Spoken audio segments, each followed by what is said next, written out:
एक duet performance कर रहे हैं, मैं और दिनेश जी। और आज हम लोग सेकंड टाइम रिहर्सल कर रहे हैं। बहुत मेहनत की है हम लोग ने। आई होप कि जितनी हम मेहनत कर रहे हैं उतना ही अच्छा आए ये स्टेज परफॉर्मेंस। तो बताइए कौन कौन से गाने पर परफॉर्मेंस कर रहे हैं आप और दिनेश? हम लोग कर रहे हैं हमारी 3 फिल्मों का गाना, जिसमें से 2 रिलीज़ हो चुकी है, एक अभी रिलीज़ नहीं हुई है, अगले साल होली पर रिलीज़ होगी। काशी अमरनाथ का गाना है कुकर, और दूसरा है सिपाही का गाना जो कि मेरे नाम से है, वो गाना। और तीसरा एक निरहुआ चला लंदन का गाना है, अभी तक वो आया नहीं है बाहर, लेकिन हम इसको परफॉर्म कर रहे हैं स्टेज पर। अच्छा अमृता जी, अवार्ड फंक्शन होने वाला है, आप भी नॉमिनेटेड है, तो कितना एक्साइटमेंट है कि आपको मिलेगा? बहुत खुशी हो रही है, आई होप मुझे मिले। हम लोग बहुत मेहनत करते हैं, और हम सभी एक्टर्स जब भी अवार्ड शो होता है तो हम लोग को ऐसा लगता है कि हमको ऑडियंस ने तो हमारी मेहनत का फल दिया ही है। एक बार जब अवार्ड मिल जाता है, एक्नॉलेजमेंट मिल जाती है, तो बहुत प्रोत्साहन मिलता है आगे भी और काम करने का। So I am looking forward to it. भगवान करे सारे जहाँ जिस भी जॉनर में मैं नॉमिनेटेड हूँ या मेरी फिल्म्स नॉमिनेटेड है, सबको अवार्ड मिले। अच्छा अमृता जी, पिछले दिनों आपने खेसारी जी के साथ एक सॉन्ग शूट किया है जी, काफ़ी सुर्खियाँ बटोर रही है वो सॉन्ग, कुछ बताएंगे उस सॉन्ग के बारे में? कुछ नहीं, मुझे खेसारी जी का फ़ोन आया, उन्होंने बोला एक गाना करना है, तो मैंने बोला आप जब बोलिए, मैं मुंबई में ही हूँ, फ्री हूँ। तो बस बहुत सडन हुआ, उन्होंने जस्ट फ़ोन किया, मैं बोला अरे आपको कैसे मना कर सकती हूँ, और गाना शूट कर लिया हम लोगों ने। But it is turn out to be very well, बहुत अच्छे से शूट हुआ है, हमारे रिकी मास्टर जी ने शूट किया है। और जब हम लोग सेट पर शूटिंग कर रहे थे तो सब लोग एक ही बात बोल रहे थे कि बहुत अच्छा लग रहा है केमिस्ट्री। सो आई होप कि ये भी गाना बहुत सारे वंडर्स क्रिएट करें। जैसे आज ही मुझे पता चला मेरा और पवन जी का एक गाना जो हम लोग ने किया था रात दिया बुता के, वो 10 करोड़ व्यूज़ क्रॉस कर दी उसने यूट्यूब पे। तो आई थिंक ऐसा ही मैजिक और ऐसा ही हिस्ट्री ये गाना भी क्रिएट करे। तो ये गाने की बात होगा, कहीं भी इन फ्यूचर कोई फिल्म भी होगी आप दोनों के साथ में? अभी बहुत सारी फिल्में, मैं बहुत सारी स्क्रिप्ट्स अभी पढ़ रही हूँ, पवन जी के साथ भी, खेसारी जी के साथ भी, और भी लोगों के साथ। तो अभी देखते हैं, सिलेक्ट करते हैं, उनमें से जो सबसे बेस्ट होगी उसे करेंगे। मतलब इतनी कामयाब हो चुकी हैं, लेकिन भोजपुरी इंडस्ट्री में काफ़ी सारी ऐसी एक्ट्रेस हैं जिनकी उम्र 30 से ऊपर हो चुकी है, लेकिन अभी भी शादी नहीं कर रही है। कुछ खास वजह है?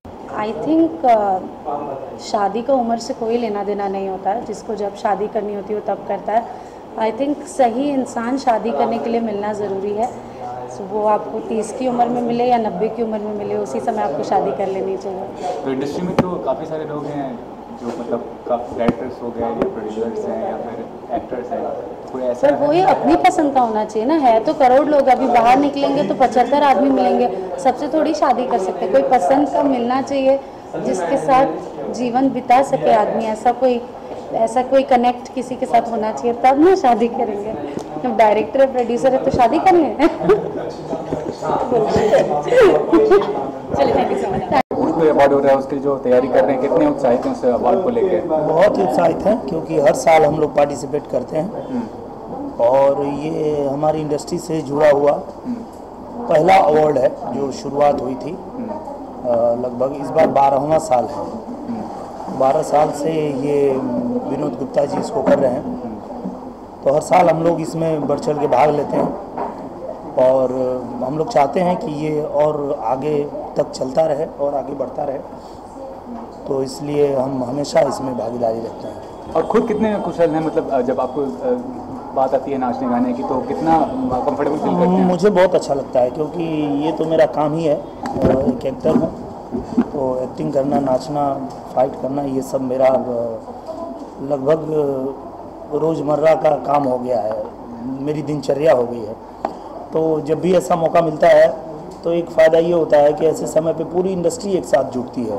वैसे हम लोग अपनी अपनी फिल्म में व्यस्त रहते हैं, कोई कहीं शूट कर रहा है, कोई कहीं शूट कर रहा है, पर जब कोई अवार्ड होता है तो पूरी इंडस्ट्री एक साथ जुटती है, तो एक फैमिली जब एक साथ जुटती है तो बहुत अच्छा लगता है। ये भी कहना चाहूँगा फीस जो भोजपुरी इंडस्ट्री और जो इंडस्ट्री है अगर कंपैरिजन करें, आप लोग भी काफ़ी मेहनत करते हैं और आपका तो काफ़ी योगदान है भोजपुरी इंडस्ट्री में जी। तो जो फीस होती है साउथ इंडस्ट्री में या हिंदी इंडस्ट्री में जो आर्टिस्ट की वो काफ़ी ज़्यादा होती है, उसके बारे में कभी आपको लगता है कि आप लोगों की भी फीस उस हिसाब से होनी चाहिए? नहीं, ऐसा कभी नहीं लगता है, क्योंकि हमारी जो फिल्म इंडस्ट्री है वो निश्चित रूप से अभी बहुत बड़ी नहीं है, अभी कुछ ही दिनों से इसकी शुरुआत हुई और धीरे धीरे ये बहुत तेज़ी से आगे बढ़ रही है।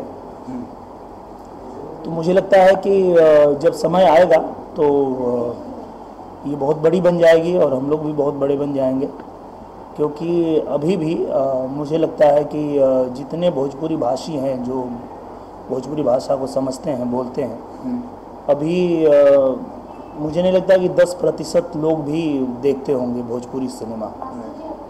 जिस दिन 100% देखने लगेंगे तो सोचिए कि कहाँ इंडस्ट्री पहुँच जाएगी। जी 12वां भोजपुरी अवार्ड इस बार पूर्वी जी पर कुछ कहना चाहेंगे? अरे बहुत, ये मास्टर जी से हम लोग शुरू से जुड़े हैं, जब हम इंडस्ट्री में आए थे फिल्म करने के लिए और तब से ये हम लोगों को नचा रहे हैं फिल्मों में। हमेशा इन्होंने हमारे गाने पे हमको नचाया है और अब अवार्ड में मौका मिला है इनके साथ काम करने का, तो मेहनत करवाते हैं पर उसका रिजल्ट बहुत अच्छा मिलता है। थोड़ा थोड़ा बदलाव होते रहना चाहिए। पिछली बार मोना जी आई थी भोजपुरी से, तो वो लोग लगभग कोशिश ऐसा करते हैं कि हर साल थोड़ा चेंज करें, तो मुझे लगता है इस बार भोजपुरी का उन लोगों ने तड़का नहीं रखा, पर अगली बार जरूर देखने को मिलेगा। सर एक मिनट, ये अभी भोजपुरी में कई लोग आत्महत्या कर रहे हैं, तो आप क्या संदेश देना चाहेंगे? ये ठीक है करना? ये बात भोजपुरी की या हिंदी की या तेलुगु, तमिल, बंगाली की नहीं है, ये बात होती है हर इंसान की कि वो खुद में कितना परिस्थितियों से अपने आप को लड़ाने में सक्षम रखता है।